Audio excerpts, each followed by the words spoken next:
रक्षितो मे तारा कामरूपनिवासिनी अग्नियाम षोडशी पातु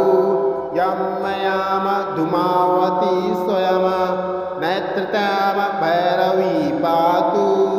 वरुणयाम भुवनेश्वरी वायुयाम सततं पातु छिन्नमस्ता महेश्वरी कौपेयाम पातु मे देवी श्रीवेद्या बगलामुखी ऐशान्याम पातु मे नित्यं महात्रिपुरसुन्दरी ऊर्ध्वरक्षितो मे विदा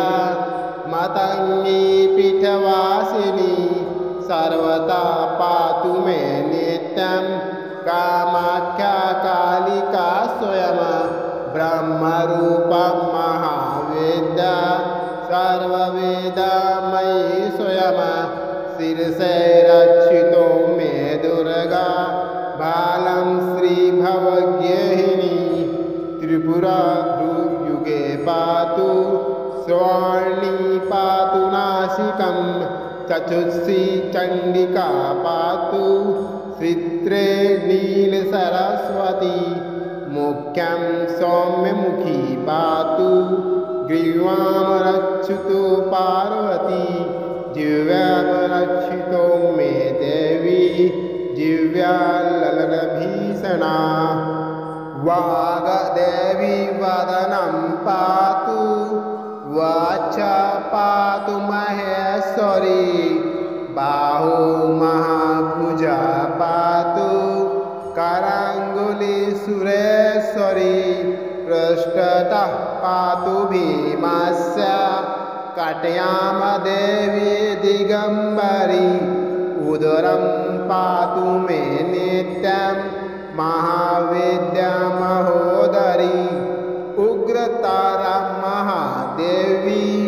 जङ्घोरुपरि रक्षतु गुदं मुस्कं च मेण्डुमं च नाभिमं च सुरसुन्दरी पदाङ्गुली सदा पातु भवानी त्रिदश्रेश्वरी रक्तं मांसास्ति मज्जादिं पातु देवी सवासना महाभयेषु घोरेषु महाभयनिवारिणी पातु देवी महामाया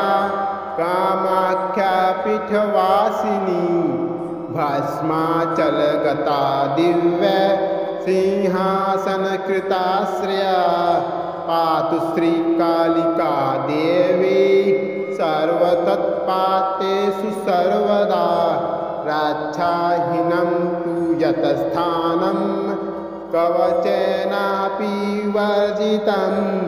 तत् सर्वदा पातु सर्वरक्षणकारिणी।